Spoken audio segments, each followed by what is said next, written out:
Olá, eu gostaria de, em primeiro lugar, cumprimentar você com a paz do Senhor, desejar que Deus abençoe tua casa e tua vida, tua família, os teus, né, em nome de Jesus. Eu resolvi gravar esse vídeo para que algumas pessoas possam ser tocadas, que o Espírito Santo possa iluminar a mente de outras pessoas, para que realmente haja uma transformação de pensamento em relação a muitas coisas que têm sido pregadas, muitas coisas que têm sido mostradas nos nossos dias, como doutrina bíblica ou como princípios de evangelho, onde na verdade não há nada de doutrina bíblica e não há nenhum princípio do evangelho em alguns ensinamentos. Eu não vou me referir a nenhuma denominação, não vou me referir a nenhum apóstolo, não vou me referir a nenhuma dessas coisas, mas eu gostaria que você pelo menos pensasse um pouco. Eu costumo dizer que muita coisa da Bíblia, sobre a Bíblia e em relação à fé cristã, é tão simples de resolver. Só a lógica já consegue resolver muita coisa. Não é preciso você ser um erudito em grego, hebraico, que são as línguas originais. Não é preciso você ser doutor em teologia ou pós-graduado em teologia para que você entenda pelo menos um pouco da questão lógica das escrituras e do pensamento cristão. Não é preciso que você seja um professor de português para compreender bem as questões, embora pontuações, embora algumas colocações ali na palavra de Deus, na Bíblia Sagrada, elas fazem todo sentido e nada está ali por acaso. Não é preciso que você seja um acadêmico, alguém extremamente estudado, né, como o pessoal diz, alguém culto, douto, né? Não é preciso. Muitas vezes você resolve muitas coisas através do pensamento lógico somente, só com a lógica, o raciocínio lógico. E eu gostaria de falar um pouquinho de tudo isso que tem acontecido e que nós temos visto. Eu também gostaria de dizer que eu sei que eu não sou extremamente conhecido, meu sobrenome não é metade da minha mensagem, como de muitas pessoas por aí, e às vezes 100% da mensagem está no sobrenome da pessoa.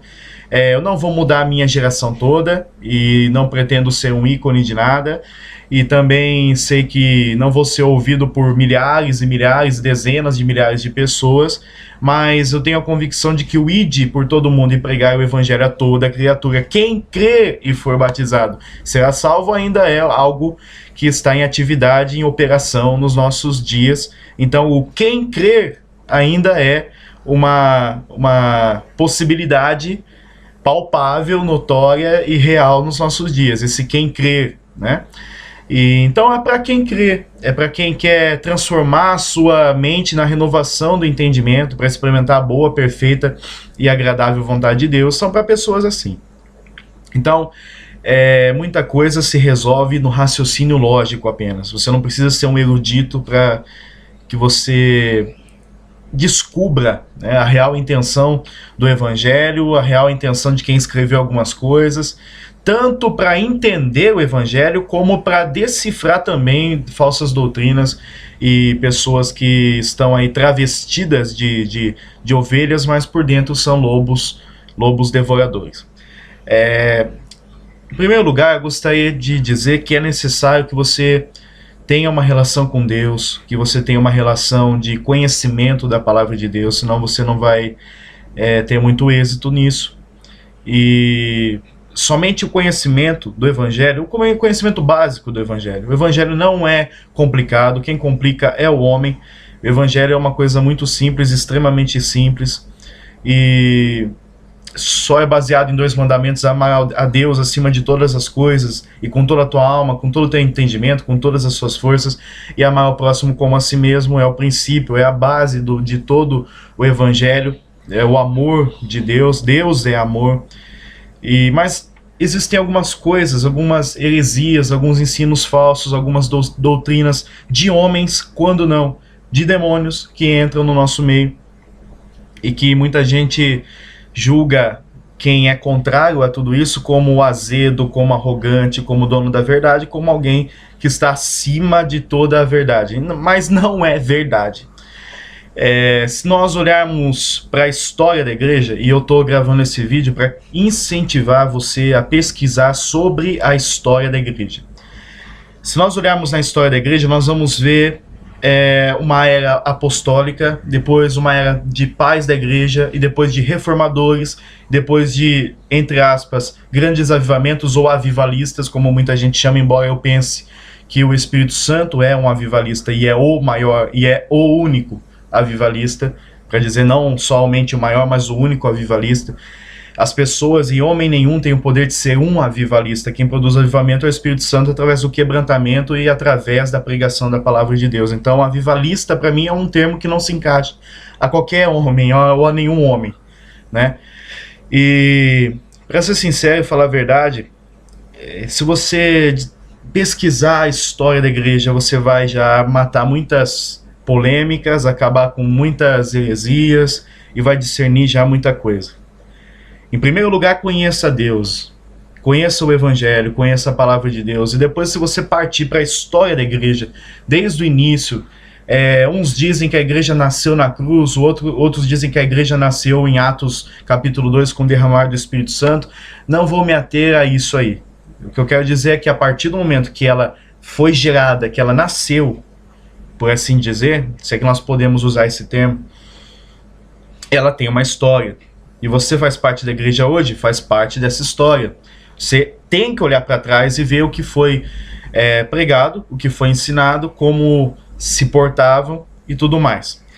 E nós vemos hoje a questão dos apóstolos, né, do nosso século, e sobre isso eu indico um vídeo do reverendo Augustus Nicodemos Lopes, chanceler da Universidade Presbiteriana Mackenzie e pastor da Igreja Presbiteriana do Brasil. Você pode pesquisar no YouTube, aí você vai achar apóstolos, reverendo Augustus Nicodemos, você já vai achar um vídeo de 1h20 aproximadamente, e outro trecho desse mesmo vídeo de 23 minutos. É bom que você ouça e veja o vídeo completo, mas se você não puder, veja só o trecho ali de 23 minutos, que já vai te dar uma base muito boa, e se possível, compre o livro dele também, acerca dos apóstolos, é lançamento. Pesquise, se não me engano, chamar Os Apóstolos, ou Apóstolos somente, é uma coisa assim, o livro dele. Eu aconselho que você compre e leia também esse lançamento. Não tô gravando esse vídeo para fazer propaganda, mas é que eu acho que o reverendo Augustus Nicodemos, ele tem uma facilidade de transformar assuntos polêmicos em extremamente simples e explicar isso. Mas tem muitas outras pessoas que são contra o apostolado, principalmente a questão dos movimentos aqui no Brasil, né? E tem muita base bíblica e histórica para isso.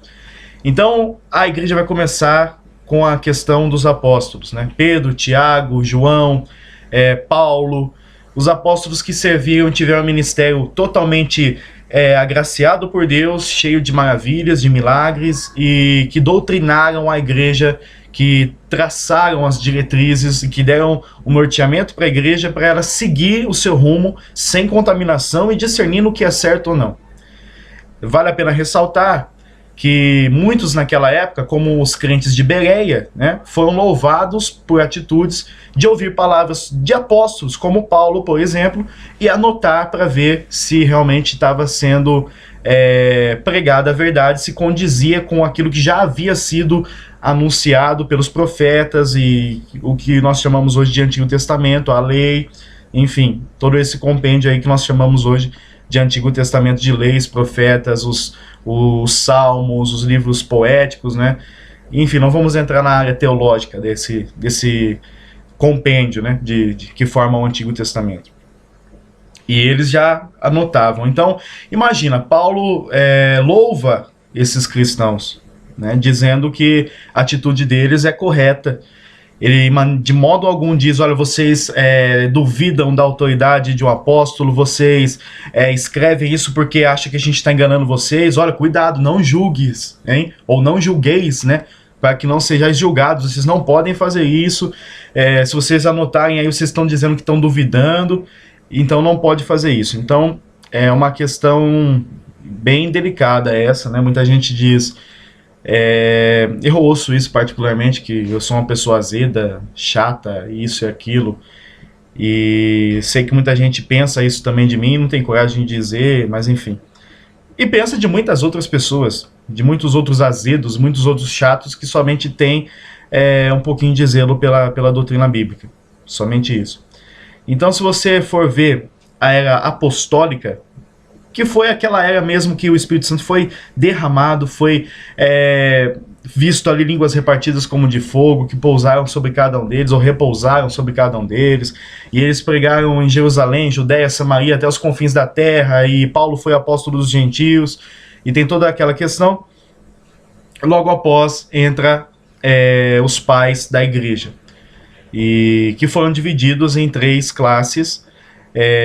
Dentre elas tem os pais apostólicos, que foram aqueles que tiveram contato direto com alguns apóstolos, por exemplo, Clemente de Roma, que teve contato direto com o apóstolo Paulo, e alguns dizem que a carta aos Hebreus foi Clemente de Roma quem escreveu, outros dizem Apolo, outros atribuem até a Timóteo, e a maioria esmagadora vai dizer que foi o apóstolo Paulo, mas há essa possibilidade que foi Clemente de Roma, um dos pais da igreja que teve contato direto com o apóstolo, no caso Paulo, dentre outros que a gente poderia destacar. Então, tem 3 divisões dos pais da igreja, uma delas são os pais apostólicos, e logo depois vem os apologistas, que defendiam a doutrina cristã em face do Estado, mediante as ações do Estado. Então, havia sempre um desconforto do Estado em relação ao cristianismo, embora hoje já não haja tanto desconforto assim, principalmente no Brasil, né?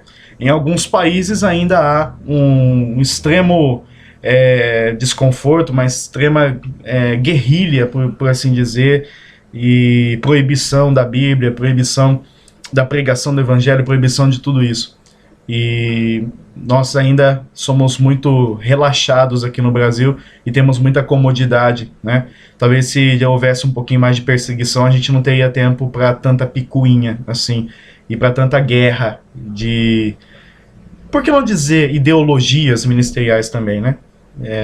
Porque não chega a ser doutrinas, chegam a ser mesmo ideologias, e se houver alguma doutrina conflitante, muitas vezes não generalizando, porque há doutrinas mesmo que se conflitam, tendo ambas base bíblica e vai do ponto de vista aí da fé de cada um, mas há outras que são doutrinas de homens mesmo, e outras até de demônios, sem dúvida nenhuma. A Bíblia diz que isso iria acontecer, então não há como fazer com que isso volte atrás aquilo que já está escrito e determinado na palavra de Deus. Então há os pais apostólicos, os apologistas, que defendiam o cristianismo em relação ao Estado, dentre eles Teófilo, Justino Mártir e Tertuliano, e os polemistas,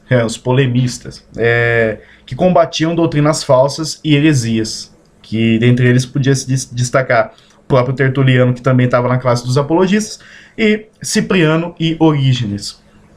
Bom, dentre outros pais da igreja, Policarpo, Irineu, Justino Mártir, que eu já falei, Clemente de Roma, que eu também já falei, Eusébio de Cesareia também foi um notório, e que escreveu até um livro que é publicado pela CPAD, não sei se outra editora publica esse livro, mas chama História Eclesiástica de Eusébio de Cesareia. Ele conta ali alguns fatos, ele narra alguns fatos, ele traz pra gente algum conhecimento que não está registrado nas escrituras, mas que de fato aconteceu, visto que ele foi contemporâneo dessa gama aí de homens de Deus, de pessoas que fizeram parte da igreja primitiva, tanto a questão de apóstolos como de pais da igreja, sendo ele um dos pais da igreja, considerado um dos pais da igreja. Então, bom, eu tenho esse livro, né, do Eusébio de Cesareia. Ele conta algumas histórias sobre Timóteo, por exemplo, né,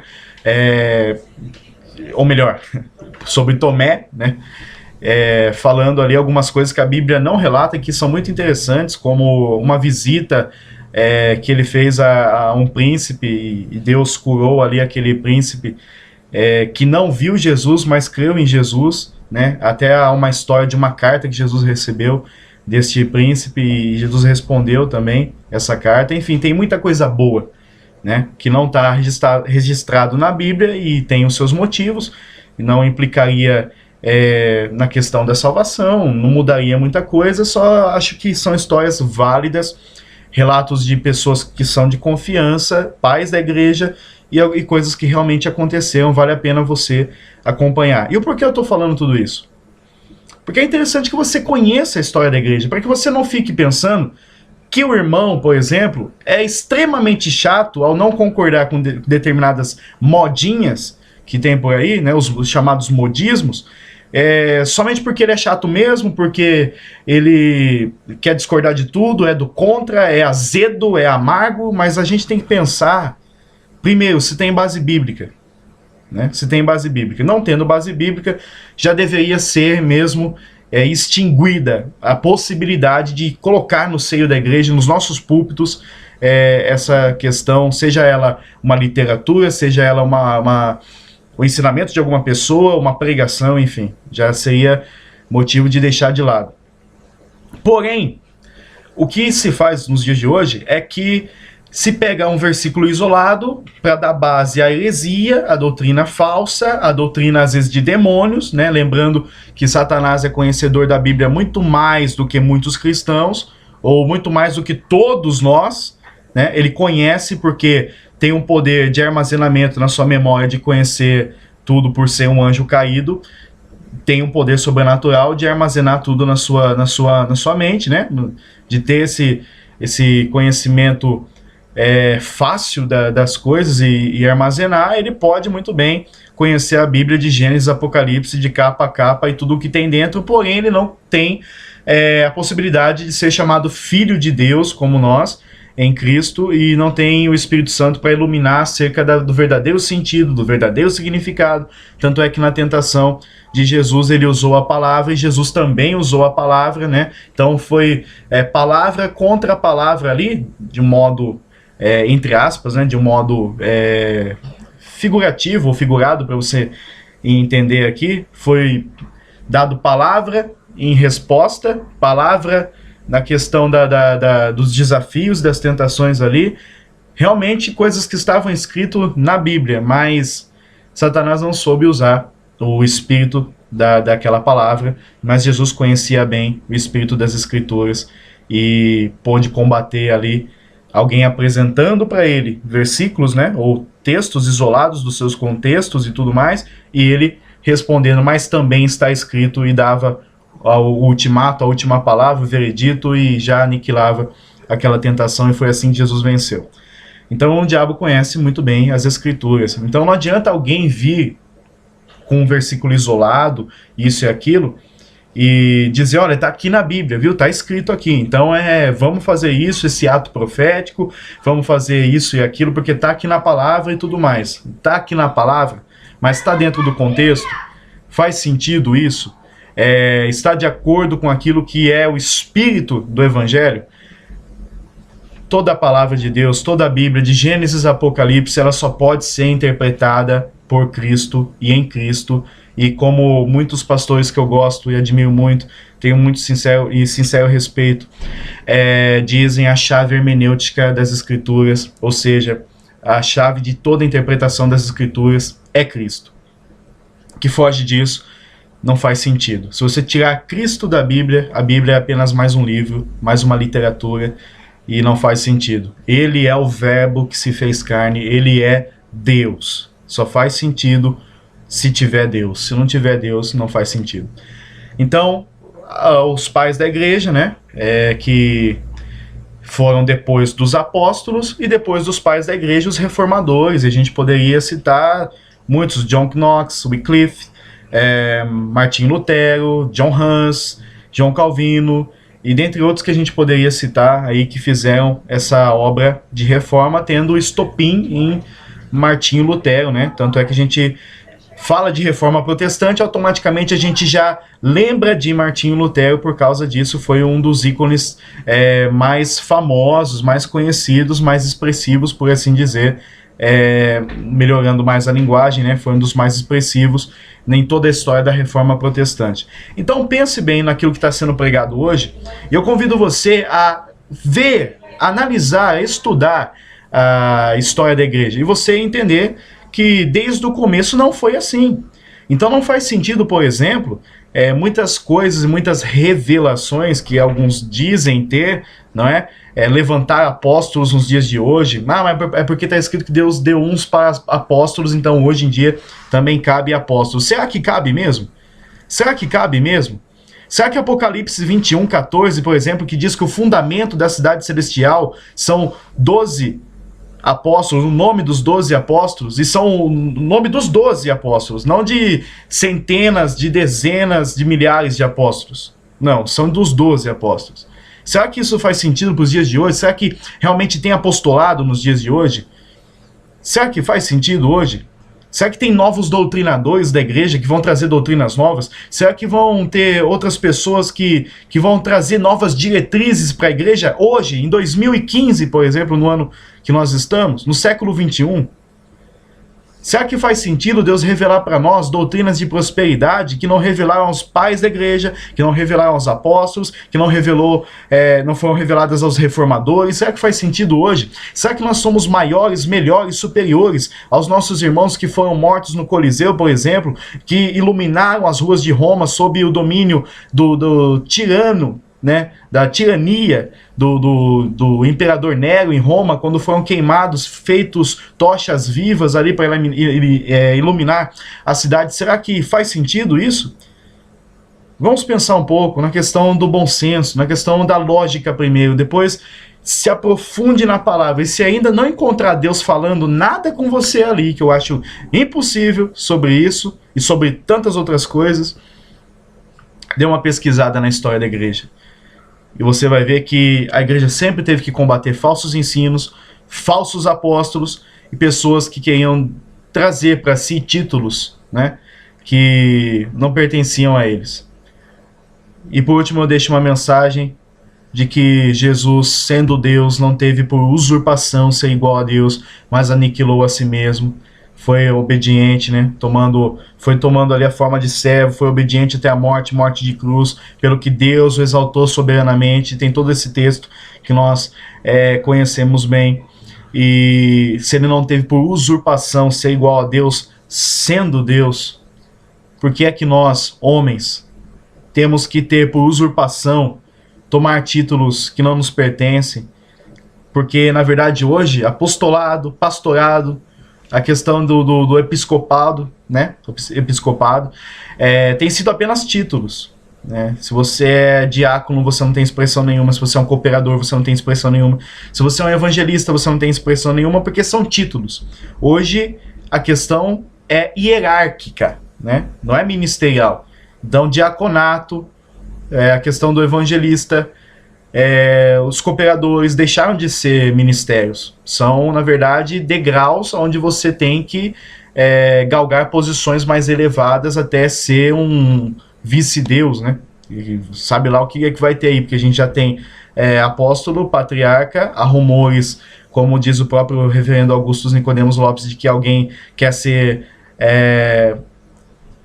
feito rei, né? Também. E se você é pastor, você está no baixo escalão. Se você é um bispo, você está no baixo escalão. Quem sabe você pode ser um apóstolo, um patriarca, um rei, depois um vice-deus, ou até um deus mesmo, não sei. Depende aí. Tem muita gente que já é deus, né, para sua própria denominação. Então é bem complicado isso aí. Você pode ver que não há base bíblica, não há base histórica, não há base nenhuma para que aconteça como tem acontecido. Então, vamos pensar nessa questão, vamos analisar e pedir misericórdia a Deus. Porque, ultimamente, o que a gente tem visto nas igrejas, nos nossos púlpitos, não tem muito a ver com o evangelho puro, simples e genuíno de Cristo. Jesus veio para servir. Jesus veio para servir. Então, imagina que o Filho de Deus, aquele que, sendo Deus, não teve por usurpação ser igual a Deus, abaixou-se, lavou os pés dos discípulos ali, veio para servir. E tem muita gente que deveria servir e quer ser servido, né? Então, pense um pouco aí, fica esse vídeo, essa palavra para você meditar, e preste bastante atenção, vá conhecer a história da igreja. Se interesse pela história da igreja, leia livros sobre a história da igreja, você vai entender porque hoje as coisas são como são. Você vai ler e vai abrir a mente, vai dizer, nossa, é por isso que isso está acontecendo agora? É por isso que está refletindo nos dias de hoje dessa forma? Você vai descobrir muita coisa ali. Você vai ver coisas que sempre foram iguais, só mudam o nome e sempre existiram, e vai descobrir que existem coisas hoje que nunca existiram e nunca deveriam existir. Então é só essa a minha mensagem que eu deixo para você, e espero que você reflita nisso um pouco mais sobre a história da igreja, né? E que você fique então com essa mensagem de reflexão em nome de Jesus.